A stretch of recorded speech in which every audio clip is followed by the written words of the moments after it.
Okay, so a good day to you, class.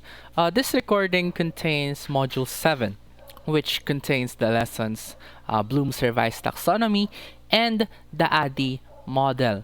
Okay, now these are two different frameworks in the education sector. Bloom's Revised Taxonomy is focused on the levels of knowledge, cognitive knowledge that our students encounter and use in their everyday lives. Meanwhile, the ADDIE model is a model wherein the output is an instructional design system. Okay? Meaning, they do not exactly talk about the students, but the ADDIE model talks about the processes wherein we can create a particular set of learning episodes wherein our students can learn proficiently.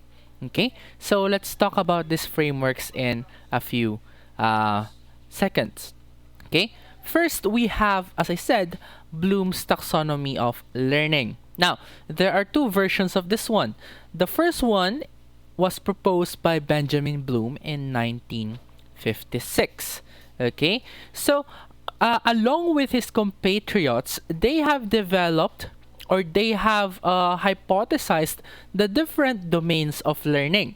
These domains, as what we know now, are the cognitive domain, the psychomotor domain, and the affective domain. So, yung tatlong yon, I do not remember the other ones kasi ang pinakasikat is si Bloom. Okay? Yung ating psychomotor and affective, they are usually taught in the principles of teaching. Okay? And right now, we're simply talking about the cognitive domain kasi. Okay? Anyways, the taxonomy of learning shows 6. Okay? So, that's 5 plus 1. Okay? 6 different levels of hierarchical knowledge. Meaning, this is a type of framework that follows the concept that you cannot enter or you cannot learn the higher levels of learning without learning or without acquiring the lower steps. Okay, so what are these levels? Okay, so in a table retrieved from csus.edu from 2020, they have presented the levels, definition, and the verbs used in the particular level. Okay, so bakit may mga verbs dyan? Technically, the verbs are used to guide teachers when it comes to creating their objectives. Okay? While cognitive remains one of the larger parts of the lesson, it is also empirical to know which level you want to teach your learners. Okay? So mamaya natin pag-usapan yan. Let's talk about the levels first. Now, the lowest level in the old taxonomy is the knowledge level. This is simply recalling and remembering information. No alterations, just simply remembering. Okay? So kung naalala mo kung ilang taon si Rizal nung namatay, that's knowledge. Kung naalala mo kung anong taon nag-start yung World War II, kung naaalala mo kung ano yung definition ng even numbers, kung naaalala mo kung ano yung parts of speech, those types of rememberings, those types of knowledge are under the first level. Now, the second level is comprehension. So, kung nauna kanina ay recall and remember, sa comprehension, you have to find the linkages between these facts. Okay? And also the ability to restate the facts in your own words. Okay? So, kasama dito yung paraphrasing. Kasama dito yung pag-redefine. Kasama dito yung pag-interpret. Okay? Kasama dito yung, ano pa? Technically, this is how you reconstruct a particular set of facts and find the pattern or find the connection that exists between this particular facts. Okay? So, after ng comprehension, you move on to application. Okay? So as the word suggests, this is where you apply the knowledges you have learned. Okay? So for example, in mathematics, madalas ginagamit to because after you have been taught the formula, you are tasked to apply that in a problem. Okay? Another example of application is when you are taught how to use the PowerPoint and then you decide, I want to use this particular feature. For example, yung animations. Okay? Pag tinuturuan ka ng animation sa PowerPoint, di ba gusto mong subukan, gusto mong i-apply sa mga previous PowerPoints mo. Okay? Another example of this is when you are taught the format of a lesson plan. Okay? And then you want to apply those formats, or you want to apply the particular format in a pre-made lesson plan. Okay? So those are under application. So according to here, according to their definition, this is the use of concept in a new situation. So ayun nga, pag nagbibigay ka ng mga mathematical problem, that's an example of application. Okay? Applies what is learned in the workplace. Okay? That's why we are teaching you how to create a lesson plan, how to use the formulas in an Excel, and so on and so forth. And of course, facilitate transfer of knowledge. Okay? So kasama rin kasi sa application yung paghahanap mo ng mga scenario wherein that particular knowledge will be useful. Okay? So kasama din doon sa application. So next, we have analysis. So when you say analysis, this is when you disintegrate or basically, what do you call this? Break down the parts of a concept. Okay? So kung kanina, hinahanap mo lang yung connection between two facts, sa analysis, you're going to break down why does that particular connection exist. Okay? Why does this system work? Okay? So, pagdating sa mathematical formula, this is when you analyze saan ba nakuha itong formula na ito. Okay? Saan ba ginagamit yung mga particular idioms na ito and where does this stem from? Okay? So, ano yung mga dahilan kung bakit ganito yung ginagamit nila? And so on and so forth. Another example of this is when you look at an engine, a diagram of a machine. Okay? You break down aling parts ng machine yung gumagawa ng ano. Okay? Sa computer, you open Windows and then you browse every particular feature and then you see which tools are done or are used for which tasks. Sa Excel, you just, you browse the formula and then you see sa ano ba yung languages, ano ba yung mga sources ng information na connected sa kanila. Of course, kasama din sa analysis yung mga pagkritik ng mga particular literary pieces. Okay? For example, merong isang article na nirelease yung isang journal. Then, when you analyze that particular output, you break it down and you determine which of the statements said in that particular piece are true or opinions. That's an example of analysis as well. Okay? So, according to the definition, this is yun nga, separates material into parts so that you may understand the whole. So the end goal of analysis, while breaking down the parts, it is to understand why the entirety of those parts are working in an entire system. Okay? And of course, to distinguish between facts and inferences. Okay? Minsan kasi napagbabaliktad natin yan. When you say facts, these are undeniable truths. When you say inferences, these are technically facts that may have been restated. Okay? So, kumbaga, ito yung conclusion. It may not entirely be a fact, but, of course, there's always a difference between the raw fact and an inferred statement. Okay? Now, the fifth one, according to the old taxonomy, we have synthesis. Okay? So, this is the creation of a new structure. So, kung sa analysis, break down mo into parts, in synthesis, you're going to build them to in a new whole. An example of this is for creating a new food recipe. Another example would be to create a new lesson plan. So once you have dissected the parts of an old lesson plan. Okay? Another example of this would be to use your own formula in a mathematical problem, etc., etc. Okay? So again, synthesis is when you combine, when you create a new particular output. So kayo, in your stage actually, a lot of you are already doing synthesis. Gumagawa kayo ng mga outputs. Gumagawa kayo ng mga posts. Gumagawa kayo ng basically a lot of different content.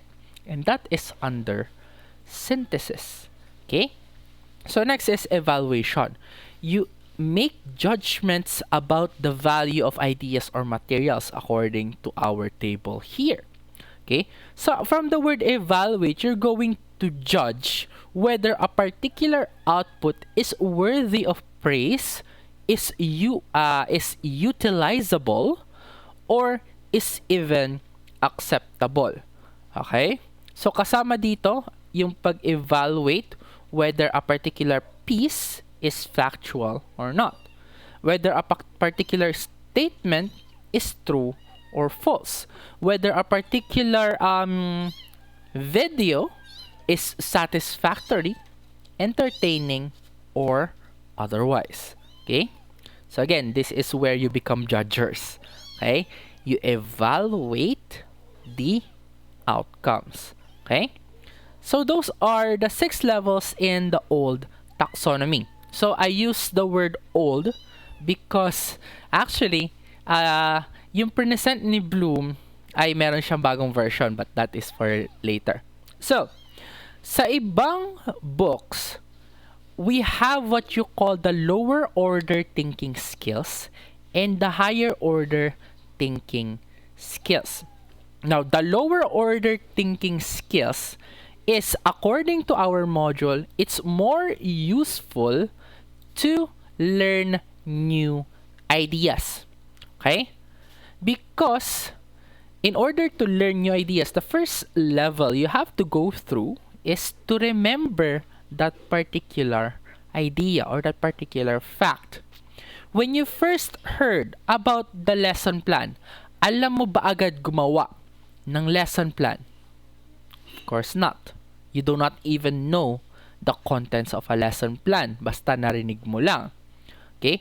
So again, learning starts with remembering, then followed by comprehension, application, analysis, synthesis, evaluation, and then it goes over and over until such time na makakreate ka na ng iyong knowledge pool. But technically, it goes through the first 3 levels first. Remembering, comprehension, and applying. Okay? And after mo nakuha itong 3 skills na to, yung lower order thinking skills, you can now use the knowledge you have gained to go to HOTS or the higher order thinking skills. Okay? So according to our module, ang HOTS ay suited for lifelong learning. Because when you create a particular output using the knowledge you have learned, then chances are you will have a good memory or good retention for that particular knowledge. Okay? If you evaluate a particular paper, then you will remember that paper, or at least you will remember the mistakes, and you will, of course, learn from what you have evaluated. Now, as I said earlier, the LOTS, yung lower order thinking skills ay knowledge, comprehension, and application. Okay? Sorry. Knowledge, comprehension, application. Okay? So, yun daw ang tatlong lower order thinking skills. Now, some sources only consider the two to be the lower order thinking skills. Sa iba, knowledge at comprehension lang yung lower order thinking skills. They argue that application requires you to actually be innovative on how you use a particular concept, on how you use a particular idea. Okay? Yun yung kanilang premise for considering application to be part of the higher order thinking skills, which is in a way true, because you cannot just apply a particular concept without thinking if it fits the particular scenario. You cannot just apply a formula in mathematics without consideration for the given. Hence, it can be considered as a higher order thinking skill. Okay? So, when it comes to HOTS and LOTS, when you are teaching a new type of knowledge, okay, it is recommended to focus on LOTS first. Okay? Sa mga bata, LOTS daw muna. 70-30. 70% LOTS, 30% HOTS. However, as your learner gets older and gets more well-versed in the content that they are learning, this is where you slowly shift to a majority of HOTS. Okay? Pag medyo high na yung concept, when for example, mathematics, okay? Pag mga matatanda na, mga college na, technically, 70% is HOTS, 30% is LOTS. Okay? That's why kayo, nung napagdaanan ninyo yung math ninyo, okay, yung mathematics in the modern world, maaaring hindi niya tinuro sa inyo yung basics. Maaaring andun na agad kayo sa application, andun na agad kayo sa analysis, andun na agad kayo sa evaluation. Because, again, the assumption there is these are the things you have already learned. So, covered na yung LOTS. Kaya, magfo-focus na tayo sa HOTS or sa higher order thinking skills. 70% HOTS, 30% LOTS. Okay? So, yun po yung technically use ng old taxonomy. Now, in the 1990s, nagkaroon ng movement to revise Bloom's taxonomy. Kaya meron na tayong tinatawag na revised taxonomy or revised Bloom's taxonomy. Now, surprisingly, hindi siya ginawa ni Bloom. Yung revision ay hindi ginawa ni Bloom, but it was done by Lauren Anderson, which is a student of Bloom. Okay, so kumbaga tinuloy na ni Anderson yung ginawa ni Bloom. Kaya minsan, tinatawag itong revised Bloom's taxonomy as Anderson's taxonomy. Okay? Nonetheless, mas sikat kasi natawagin siya as simply revised Bloom's taxonomy. Okay? So, according to sources, our sources here for the module, there are 3 parts changed in the taxonomy. We have the terminology, the structure, and the emphasis. Okay?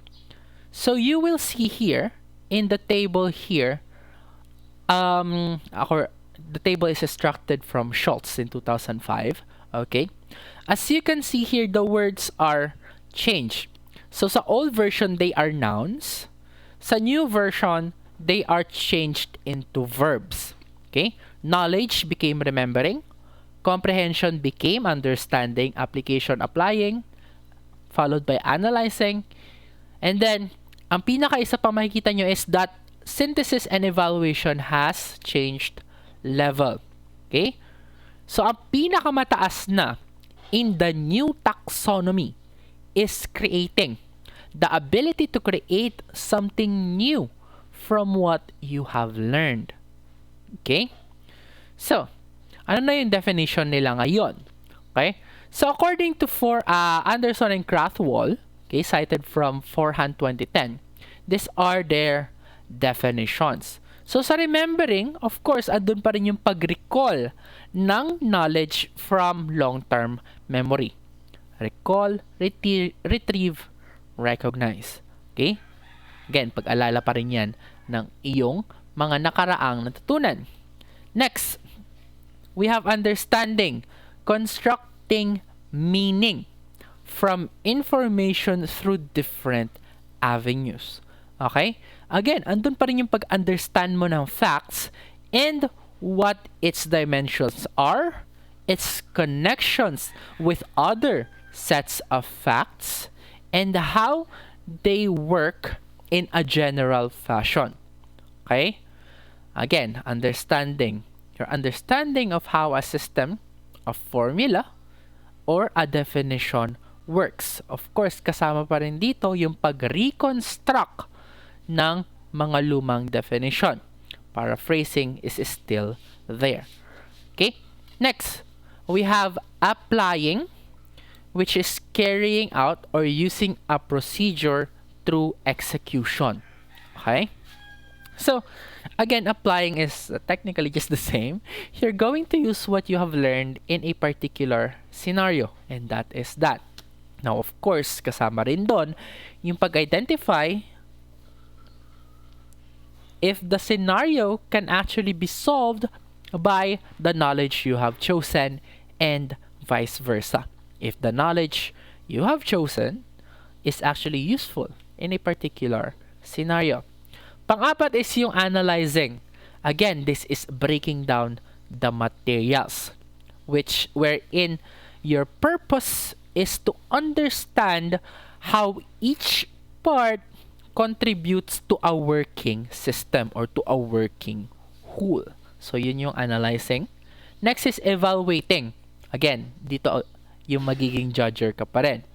By using a certain set or a certain criteria, you're going to make a critique of a particular output. Okay? Kasama na dito yung pag-check ng works. Okay? Kasama na dito yung paghahanap ng strengths, weaknesses, and vulnerabilities ng isang project, etc., etc. Okay? That's evaluating. Kikritik mo lang yan. Ito, mali. Ito, baguhin nyo. Parang may mali sa addition ninyo.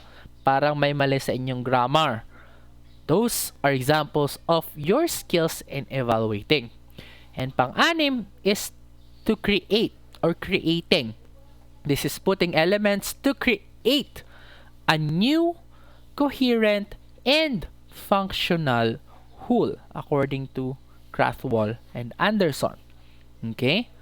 So again, you're going to, kung sa analyzing, you broke them down into parts. Sa creating, you're going to collect these parts to create a new and usually more efficient or a better output. Okay? So that's creating. So technically, ganun pa rin yung definition sa bagong taxonomy. Okay? The definitions remain the same. The difference is they have changed, ano man tawag dito? They have changed parts of speech. And nagbago yung position ng creating and evaluating. Okay? I think more of it is explained here in your module. Okay? Now, when we're talking about the structure of the module, okay? So, it is noted here that the old taxonomy, okay, simply states what it wants to learn, and the new taxonomy states the processes that one can use to learn. Okay? So, anong ibig sabihin nun? Okay? So, technically, sa bagong taxonomy, kasama na rin doon, or though hindi siya gaano na-expound, yung mga tinatawag na knowledge dimension. Okay? So, ano ba itong mga knowledge dimension na to?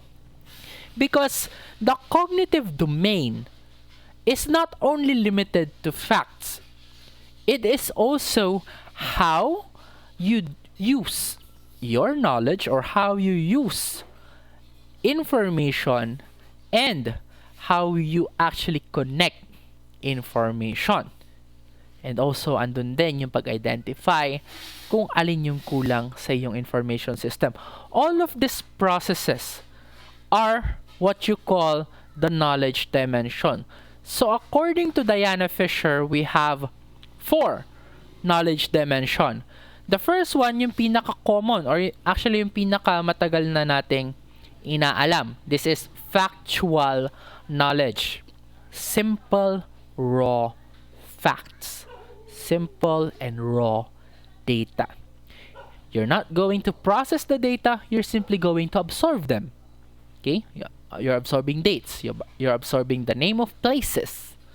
You're absorbing the definitions of particular sets. That's an example of factual knowledge.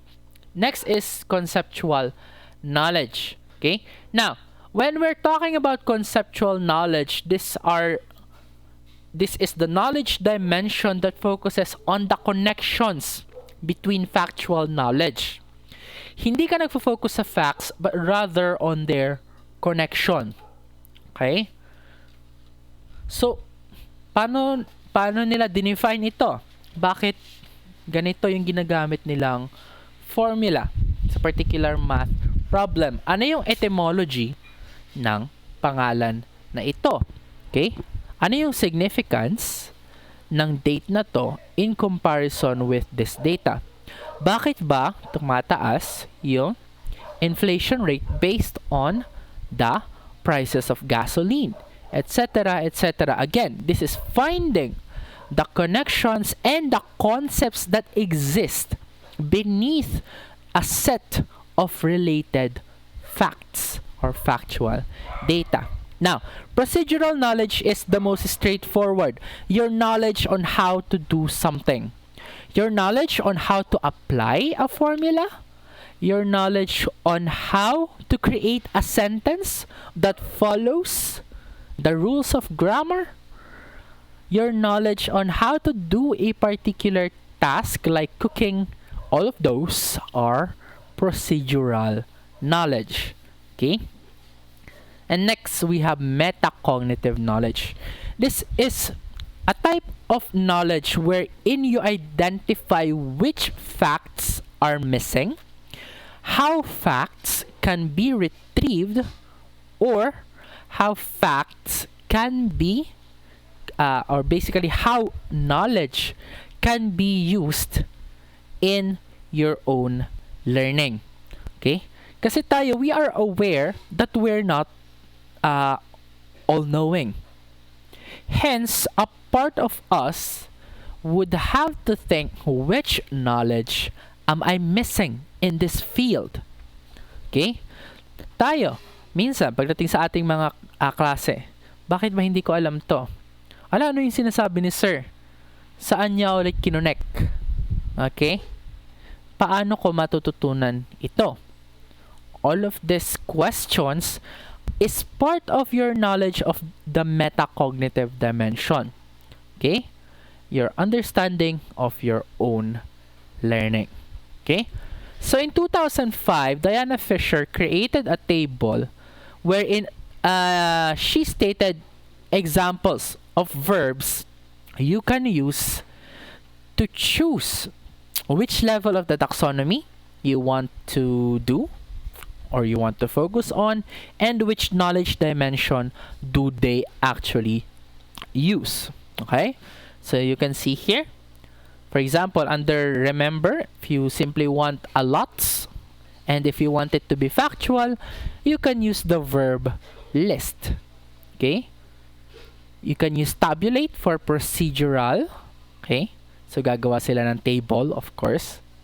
And kasama na din sa remember yung appropriate use. Finding the appropriate use of a particular knowledge. Okay? So, of course, ito may example actually dito. So, pakibasa na lang po yan. Technically, ito actually yung isa sa mga lesser known parts ng revised taxonomy because it actually, what do you call this, compounds the use of the taxonomy. Mas nagiging complicated siya, hence hindi natin siya gaanong natututunan. Okay? Technically, when we want to teach a particular subject, we already know which knowledge dimension we're going to focus on. And of course, may mga bago tayong frameworks that address our metacognitive. Actually, metacognitive has been one of the more nuanced, hindi naman nuanced, ano may tawag term doon, has been one of the more common topics of educational research in the past decade. Okay? Because this is something that allows learners to understand which part of their learning are lacking. Okay? Kaya ito actually isa sa pinakanalalaman. Okay? Nonetheless, when we are teachers, we already have an idea. Alin sa mga ituturo natin yung magfo-focus lang sa factual, alin dito yung conceptual, at alin dito yung procedural. When it comes to English, for example, karamihan doon ay conceptual. Okay? How to use a particular word in combination with other words. Sa mathematics, andun kami sa procedural. Okay? So, i-apply yung particular formula, and of course, you have to try which of these formulas can actually speed up a particular process or a particular solution. Okay? Sa values, maaring doon yung metacognitive. The social studies, it's actually a mix of factual and metacognitive. Okay? Because, again, you focus on facts on social studies, but hindi maaalis sa study ng social studies yung pag-intindi kung ano yung thinking ng tao in those times. Nonetheless, all of this knowledge dimension are present in every field onto a different degree lang. Okay? So, present yan sa lahat ng fields. Sa mathematics, maaaring more on procedural, but still, we contain all of these types of knowledge. Okay? So, next, the third change in the revised taxonomy is emphasis. Okay? So, one of the flaws of the old taxonomy, according to Forehand 2010, according to OzTeacherNet, okay, its major flaw is that it is not used in fields outside of teaching. Okay? The old taxonomy is only sufficient for instruction in classroom. So, andun lang siya sa teaching process. Actually, sa teaching learning process in the classroom. In the education sector, that is actually just a small part of the teaching or the education sector. Hence, when they revised Bloom's taxonomy, they also considered other fields of the education sector, such as yung paggawa ng curriculum, okay? Yung pag-evaluate ng bata, okay? Even classroom management. All of this are under or can now be implemented through revised Bloom's taxonomy. Okay? So, kung dati ginagamit lang siya sa pag-set ng teaching objectives sa isang particular lesson, ngayon, ang revised Bloom's taxonomy, it is now used to create curriculum guides that are used through a variety of teaching methods and taught through taught to different learners. Hence, the more utilization of the revised Bloom's taxonomy. Okay? Now, what is there to note? It is important to note that Bloom's taxonomy only focus on observable behavior. So, yung mga verbs na ginagamit sa Bloom's Taxonomy, they are all meant to be observable. Okay? So, kapag gagawa ka ng iyong objectives, feel free to use this particular verbs. Okay? But again, meron naman tayong ibang framework or meron tayong mga additional frameworks na sinusunod when we're talking about setting objectives, di ba? Yung tinatawag nilang SMART objectives. Okay? Ngayon, I think it's still used. Wala pa rin namang pumapalit sa SMART. Okay? Or, of course, there are other frameworks. But kami kasi, in our time, we use the SMART. S-M-A-R-T. Again, that's a different part of the lesson na kasi. Nonetheless, a combination of these different frameworks allows you to actually be better at setting your objectives. Because the 70-30 partition for HOTS and LOTS are still in effect. In an ideal classroom, you want to teach your learners the higher order thinking skills for their learning to perpetuate outside of the classroom setting. Hence, our need for HOTS. Of course, hindi ka naman makakarating sa HOTS kung hindi mo na-satisfy yung lower order thinking skills. So, that's the revised and the old Bloom's Taxonomy. Okay? So, kung gusto mo magpahinga, this is their time to rest. Pause the video. So, right now, I'm going to the ADDIE model. Okay? So, when we're talking about the ADDIE model, okay, this is actually an old model according to my sources, but it represents an instructional systems design. So, hindi actually to ginagamit ng mga teachers. Ang gumagamit dito ay yung mga curriculum designers. So, ang iba sa inyo, maaaring hindi pumunta sa teaching sector. Maaaring pumunta sa instructional systems design. Okay? Actually, that's one of the, what do you call this? Harder or more paperworks. But, I think I can tell you that the salary is also a bit better than teaching. Because when we're talking about designing a learning system, okay, these are actually yung mga learned individuals, okay, yung mga may idea on how the learning looks on a larger scale. Okay, so the ADDIE model is one of the models used by these designers. Okay, so ano ba yung ibig sabihin ng ADDIE model? It represents the 5 phases used in the model itself. We have analysis, followed by design, followed by development, implementation, and evaluation. Now, may mga lumang models ng ADDIE wherein it follows a linear progression. You start from analysis, go to design, up until you end up with evaluation. But some of the newer ADDIE models use a different design. They use this particular design from the ADDIE model. Oops, parang naligaw yung analysis dito, sorry. Okay.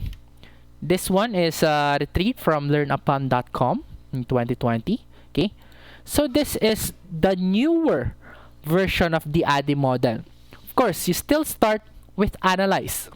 But from analysis, you can choose to go to design or choose to evaluate. Okay? Ano ba yung i-evaluate mo? The evaluation part here is depending on which phase you are evaluating. Okay? So let's talk about that later. But right now, it suffices to tell you that the newer and improved versions of the ADDIE model does not follow a linear progression. Okay? It follows a progression wherein it allows you to have a spontaneous and immediate change to your design. Okay? So again, it does not follow a linear progression, yung mga bagong ADDIE model. Okay, so let's first talk about analysis. Okay, now the words you need to connect with analysis is the words or are the phrase or is the phrase, sorry, nawawala na English ko, is the phrase performance gap. Okay, again, the definition of a performance gap is the gap between the student's actual performance and your conceptualized performance. Okay? So, kung ang bata kaya lang mag-add and subtract ng fraction, ang gusto mo ay mag-multiply and divide sila ng multiple fractions, then the gap between their skill and your conceptualized performance level is called a performance gap. Okay? So, yun ang i-analyze mo, yung layo. Yun yung kailangang i-analyze. Okay? So, ano ba yung standard procedure for analysis? These are actually suggested by Wang in 2019. First, you validate the performance gap. Of course, may mga explanation na rin dyan. Okay? So, how do you validate it? You get some level of performance from your learners. So, pwede kang gumamit ng short diagnostic test, or pwede mong actually tignan yung kanilang previous performances sa kanilang previous teachers. Okay? So, ang typical deliverable, kung ano yung magagawa mo, ang magagawa mo doon is at the end of the day, or at the end of the diagnosis, you're going to have a statement. Okay? A statement on saang level na sila, and a statement kung ano yung purpose ng design na gagawin mo. Technically, you're going to state what should be the purpose of the performance level you will set. Okay? That's your purpose statement. Okay? The next one is to determine instructional goals. While meron kang ideal performance level na gusto mong maabot ng bata, you have to divide them into instructional goals. Okay? So, ito yung gap, di ba? Yan yung gap. Okay, yan yung gap. Maglalagay ka ng mga goal posts dyan. Okay? Goal number 1, goal number 2, goal number 3, goal number 4, etc. etc. Hindi pwedeng paspasan papunta sa iyong conceptualized performance level. Hindi pwedeng yun. Maglalagay ka ng goalposts. Okay? Maglalagay ka ng mga checkpoints. Okay? Para makita kung okay pa ba yung kanilang development. Okay? Pangatlo is to confirm the intended audience. Obviously, Char. When you're talking about the audience, you have to double check. Sino yung mga learners na mag-take? Ano yung mga characteristics na makaka-apekto sa pag-achieve nila ng particular goals? Okay? Kaya when you're confirming your audience, what you will have is the learner profile. Kasama na dito yung age, yung gender, yung kanilang monthly stipend kung kinakailangan, yung kanilang performance nung high school, kanilang performance nung past terms, yung kanilang likes and dislikes. All of these things that you deem will affect the learning process, you include it in your learner profile. Okay? Next, you identify resources. Anong mga textbook? Anong mga material? Yung available or yung kailangan para ma-achieve. Okay? So, for example, you want your students to be able to use lab materials.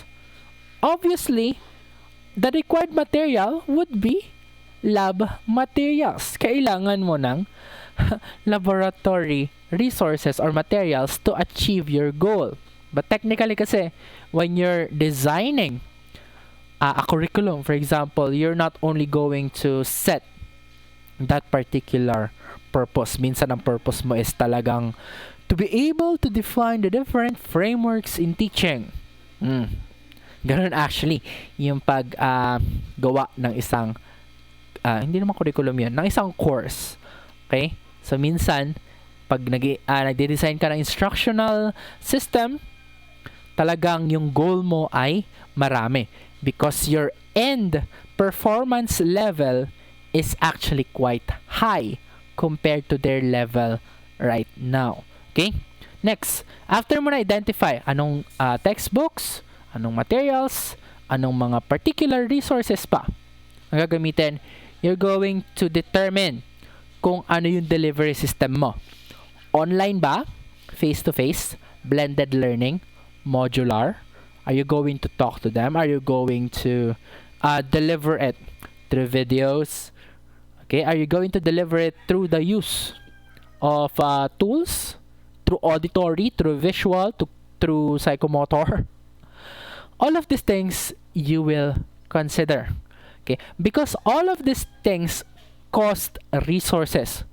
If you're going to use online learning, may estimate yon. Magkano yung magagastos ng mga bata? Magkano yung magagastos mo? Because when you are designing an instructional system, you are going to actually present it to the stakeholders, and the stakeholders would want to know magkano yung gagastusin mo. Okay? Pag face-to-face, of course, magbabayad ka ng wage. Pag online, of course, magbabayad ka ng system. Maaring magbabayad ka ng Google Meet, na premium Google Meet, etc., etc. And of course, after mo na-present yan, you're going to have a project management plan. So technically, a project management plan is knowing which of your stakeholders will actually play a managerial role, anong particular role ang kanilang gagawin. So for example, the parents, what are they going to do? Are they simply going to be the support system? Anong gagawin ng iba pang mga co-teachers? Okay? Ano yung role ng administrator pag i-implement itong instructional system na gagawin mo? That's a project management plan. Kasama na rin dito yung mga contingencies, of course. What if hindi naabot yung ganito? What if hindi naabot yung ganyan? Ano yung gagawin kapag meron tayong unforeseen circumstances, etc., etc. Okay, that's a project management plan. Paano pag namatay si teacher? Wag naman. Okay? Again, all of these things, the more comprehensive, the better. Okay? So, ito yung mga i-analyze mo. After you have analyzed, okay? So, yung mga explanation dito, that's actually explaining kung ano yung mga steps na yun. Okay? So, designing naman, of course, when you say design, you are going to ensure that the performance and the testing methods would be finalized. Okay? You're also going to prepare a set of criteria for minimizing the performance gaps. Okay? So, medyo ano bang gagawin doon technically? So, ito po iyan. Conduct a task inventory. Okay? So, when you say task inventory, this is almost a checklist of the tasks that your students need to do to achieve a particular goal. Okay? So, yung goal, para ma-achieve yung goal, di ba technically meron tayong mga mga requirements. Okay? Maaring para ma-achieve yung goal 1, pinapagawa mo sila ng PowerPoint presentation. Maaring pinapagawa mo sila ng reflection paper. Maaring pinasasayaw mo sila. Okay? All of those tasks are to be listed in an inventory. Okay? So, after ka nakakuha kung anong mga task yung magpapakita ng semblance of improvement, you're now going to create performance objectives. Okay? So, yung mga task na yon, aatasan mo din sila ng performance objectives. Kung naaalala ninyo, diba sa ating sure model, meron tayong ABCDs of well-stated objectives. Sa ADDIE model, gagamit ka rin ng similar framework. Pag naset mo yung task lang kasi yun eh. Kailangan mo ring i-specify kung ano yung dimensions ng task na ito. Kung anong level yung task. Kung gaano katagal yung deadline, etc. etc. That's setting performance objectives. Okay? Next, generate testing strategies. Okay? So, ano ba yung mga tests na gagawin mo? Pen and paper test, authentic assessment, portfolio assessment. Usually, yung mga pinamimilian. Pag pen and paper test pipiliin mo, kailangan meron kang table of specifications. Kailangan meron kang form for answers analysis. Okay? Kailangan actually meron ka ng test items pag pen and paper test. Kapag meron kang authentic assessment, dapat meron ka ng rubric on how to score. Kailangan meron kang additional sets of judges to grade your students. Kapag meron kang portfolio, of course, kailangan din nun ng rubric assessment. Kailangan mo rin ilagay doon kung anong method ng portfolio gagawin nila. Will it be a tangible portfolio or will it be an e-portfolio? Okay? Going back to authentic assessment, pag authentic assessment, anong particular task yung kanilang i-perform? Anong particular output ang kanilang ipapasa? All of these things you're going to have to state. Okay? Next, you have to calculate on return of investment. Okay? So when we're talking about the return of investment, meaning may kikitain ba yung ating mga stakeholders in terms of resources, not only financial, but also on their skills.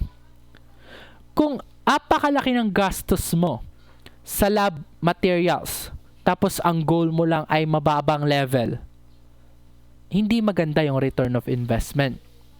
Kung ang goal mo lang ay marunong dapat yung batang gumamit ng Microsoft Office, hindi ka pwede mag-set ng resources na makakagawa ng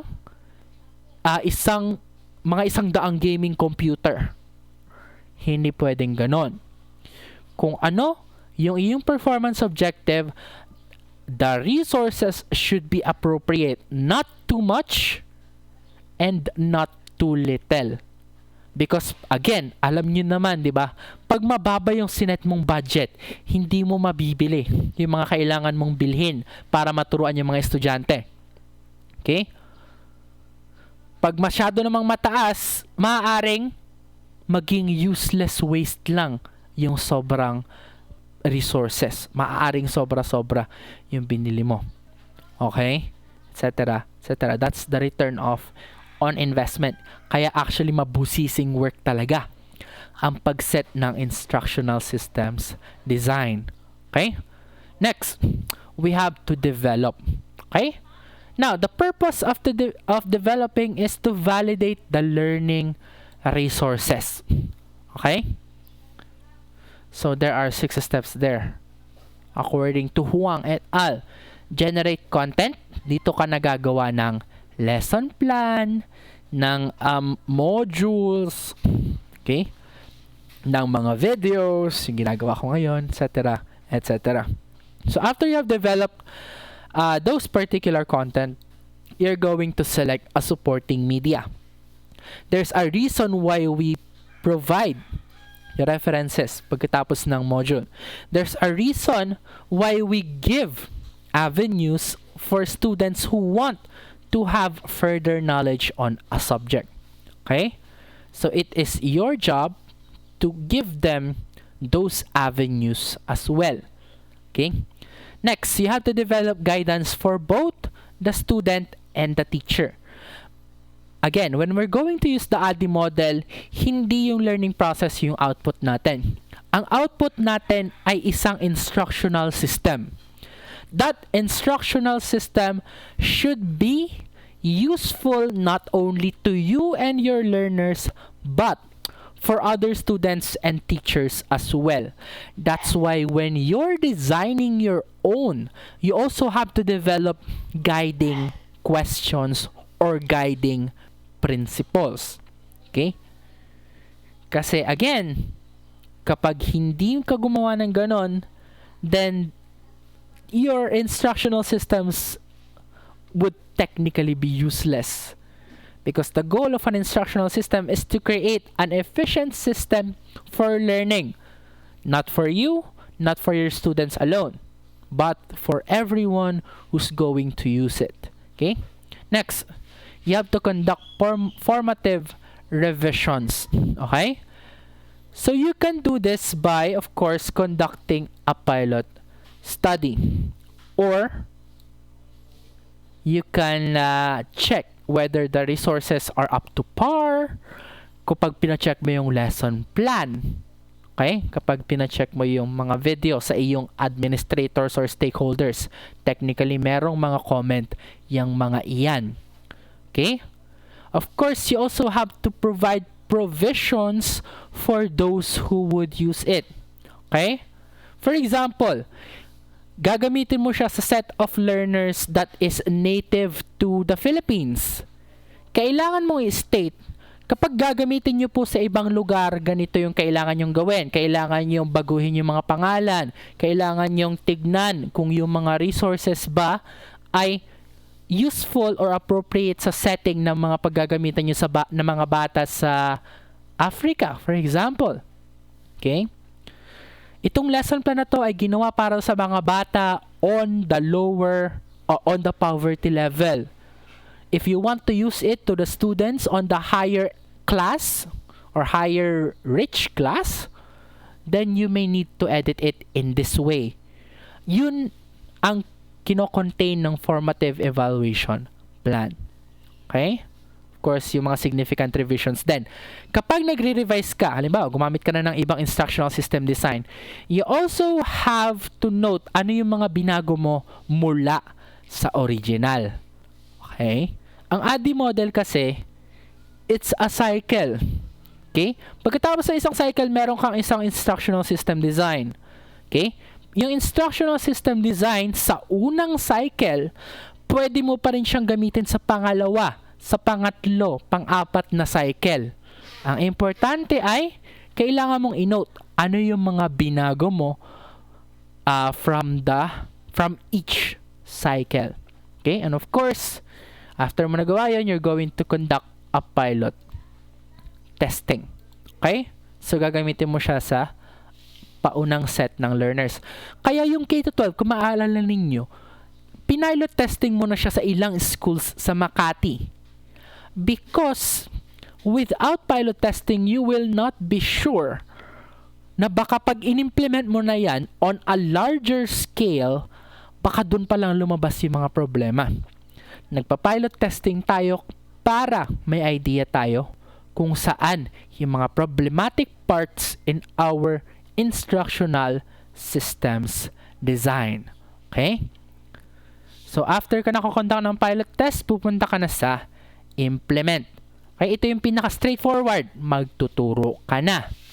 The only thing we need to note, if we are implementing the ADDIE model na, we have to make sure that our students are still engaged and that the transitions are seamless.